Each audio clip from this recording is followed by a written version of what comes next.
다음 신사리 관점에서 보겠습니다. 김이일주에게 병은연에는 오화 도화살의 기운이 도래합니다. 도화살의 기운은 자신의 의도와 상관없이 외부의 주목과 관심을 받게 되는 기운입니다. 그런데 외부에서의 관심이 커지면 자연스럽게 본인도 그러한 흐름에 맞추게 되면서 기운 작용이 더욱 강화되어 갑니다. 다만 도화살의 기운은 무조건 긍정적 관심만을 이야기하지 않습니다. 때에 따라서는 시기와 질투 또는 구설로 작용하기도 하면서 부정적 주목도를 높이게 됩니다. 이는 같은 생각과 같은 행동을 해도 남들보다 더욱 주목을 받기 때문이기도 합니다. 그런데 김일주에게 오화 도화살의 기운은 편인이 됩니다. 인성의 기운이 도화살로 작용하는 것은 내면의 깊이가 깊어지면서 분위기와 지성미 또는 무게감이 커지는 쪽으로 작용하게 되거나 여러 독창적 생각을 떠올리도록 돕게 됩니다. 그리고 화기운의 특성상 인성이 잠재된 기운임에도 불구하고 충동적으로 솟구치게 되는 면도 생기기 때문에 김이일주는 본인 스스로 이러한 돌발적 느낌에 대해서는 일관적이고 개연성 있게 기운이 미리미리 흐를 수 있도록 만들어주면 좋을 것입니다. 다음 김이일주는 일지비토가 화개살의 기운이 됩니다. 화개살의 기운은 명예를 추구하고 강한 뚝심과 일관성, 잠재적 역량을 지니는 기운입니다. 그리고 일간 기토에게는 이 비토 화개살의 기운이 비견이 되는 만큼 김이일주는 경쟁의 상황이나 다른 사람들과 함께 일하는 중에 잠재적 역량이 더 잘 발휘될 수 있는 특성이 있습니다.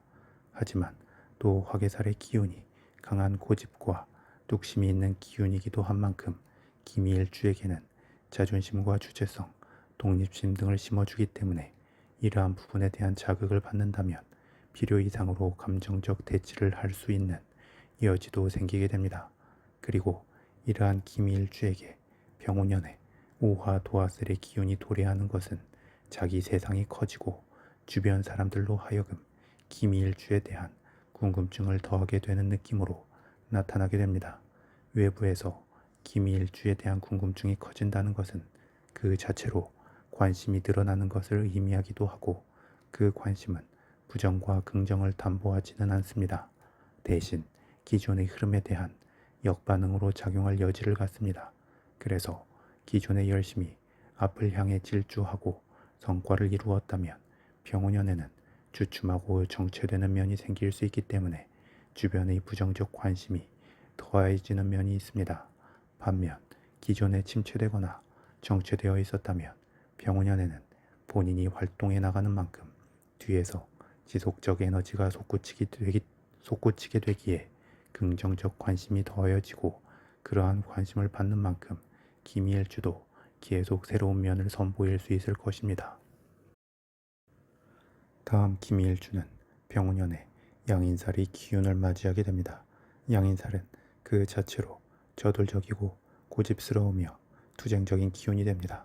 그래서 긍정적 작용을 한다면 확실한 성과를 거둘 수 있지만 부정적으로 작용한다면 과도하게 기운만 발산하고 벌어진 상황들에 대한 뒷수습으로 피곤할 수 있습니다. 특히 김이일주에게 병운년의 양인살 기운은 인성의 기운으로 작용하기 때문에 강력한 자기만의 믿음과 확신이 생기고 그것은 뚜렷한 고집과 근성으로 작용하기도 합니다. 그런 만큼 외부의 압박이나 책임의 무게에 대해서 밀리지 않고 꿋꿋하게 버틸 수 있기도 하고 자신의 일을 행함에 있어 지속적인 에너지를 받게 되기도 합니다. 다만 자기 확신과 고집스러움이 강해지면서 유연성은 떨어질 수 있기 때문에 자신이 확신을 가지고 행하는 일이 맞는 방향성일 때에는 크게 인정을 받을 수 있지만 틀린 방향성일 때에는 또 그만큼의 부정성이 생길 수 있습니다. 특히 자신이 그간 이룬 성취로 인해 발생한 문제들에 대해 책임을 져야 하는 상황일 때에는 이 양인살의 특성이 오히려 부정적이 될 수 있습니다. 즉, 늪에 빠진 모양새가 되어 빠르게 벗어나려 할수록 오히려 더 빠르게 가라앉게 됩니다. 따라서 김일주가 병운년에 새롭게 뻗어나가는 흐름을 맞이했다면 상관없지만 기존의 긍정적 흐름 속에 있었다면 문제의 상황이 도래했을 때 성급하기보다 꼬인 실타래를 하나씩 풀듯이 차분하고 단계적으로 접근할 때 추후 흐름에서 다시금 도약을 할 수 있는 교두보를 마련하게 될 것입니다. 다음 12신살의 관점에서 기미일주 일지비토를 기준으로 병원년의 오화는 육해살이 되고 일지비토는 화계살이 됩니다. 육해살은 명칭의 의미로만 보면 육친, 즉 가족이 해를 입는 살이 됩니다. 그런데 그 의미의 극단적 부정성과 달리 기운 관계의 작용으로 이해를 한다면 충분히 그 긍정성을 찾을 수 있습니다. 육해살은 기준이 되는 일지비토가 기운 흐름에 있어 마지막 힘을 발휘하는 몰입의 단계가 됩니다.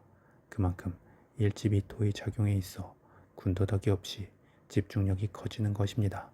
이는 기미일주 전체의 관점에서 보면 일지비토 비견의 기운이 빠르게 오화 편인의 기운으로 수렴하면서 일간 기토가 좀 더 내면의 기운이 커지는 쪽으로 작용하게 됨을 의미합니다.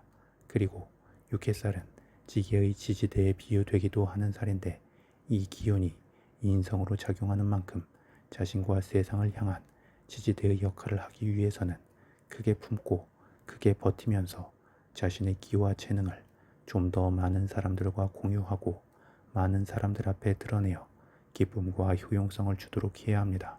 또한 크게 형성되는 인성의 잠재력을 제대로 풀어내기 위해서는 적당한 위기감과 절박감, 책임의 무게감 속에 들어가면 좋고 자신만을 위함이 아닌 좀 더 큰 공동체의 명예와 혜택을 위해 움직이려 할 때 그에 걸맞게 더 큰 주변의 지지도 함께 얻을 수 있게 될 것입니다.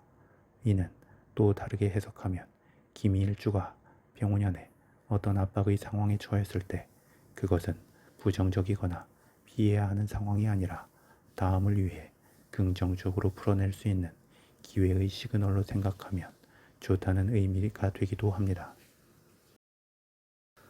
마지막으로 12운성론의 관점에서 보겠습니다. 기미일주 일지비토는 12운성론의 관점에서 일간 기토를 기준으로 관대의 흐름이 됩니다. 관대는 갓 사회에 나온 청년의 느낌이 되기 때문에 열정이 넘치고 저돌적이며 무모할 수 있습니다.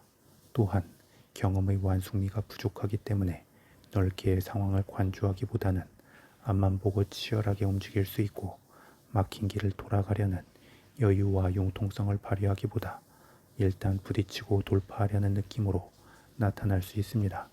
특히 일간 기토에게는 이 미토 관대의 기운이 비견이 되는 만큼 관대의 특성을 더욱 잘 보여줄 수 있습니다. 이는 강하게 형성된 기본적 힘을 효율적으로 배분하기보다 필요 이상으로 사용할 수 있는 여지가 있기 때문에 기미일주의 경우 시간의 흐름 속에서 경험이 쌓이면서 훨씬 더 안정적이고 긍정적인 힘을 발휘할 수 있기도 합니다. 이러한 기미일주의 관대의 기운에 대해 병원년에는 건록의 기운이 도래합니다. 건록은 일간의 기운 흐름에서 제왕이라는 절정의 바로 전 단계의 기운이 됩니다.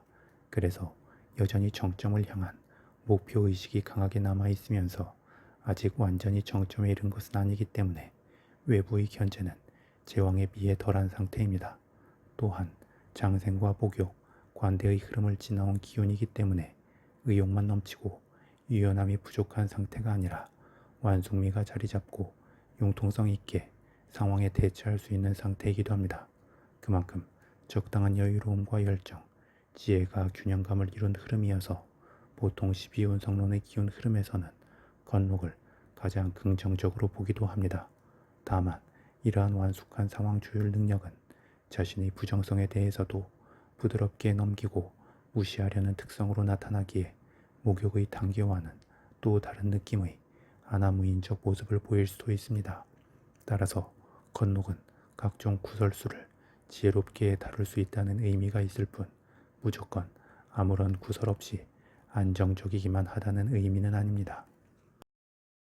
그리고 기미일주의 관대의 기운이 병운년에 건록의 기운을 맞이하는 것은 과감하게 몸으로 부딪히면서 일부 좌충우돌의 여지가 있었던 장수가 노련한 책사를 얻게 되는 것과 같습니다. 그런데 사주의 기운은 그 긍정적 의미에 맞게 맞장구 치는 본인의 행동이 따를 때 비로소 완성이 됩니다.